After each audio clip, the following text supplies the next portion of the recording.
నుంచి తాను నీలో లీనమైనది ఆదిశక్తి ఆకృతి ఆత్రిజాత పార్వతి తానువైన ప్రాణధవుని చెంతకు చేరుకున్నది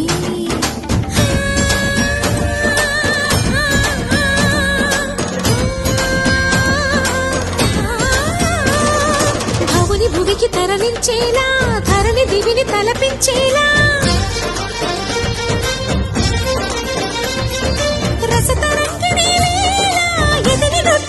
చేయగలిగే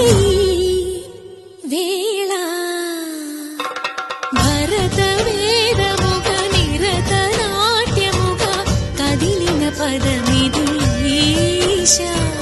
శివని వేదనగా వని వేదనగా పలికెను పదము పరేశ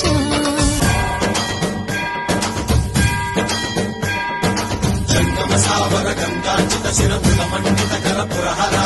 కందశమంతర భవన శంకర స్వరహర నక్షాధ్వరహర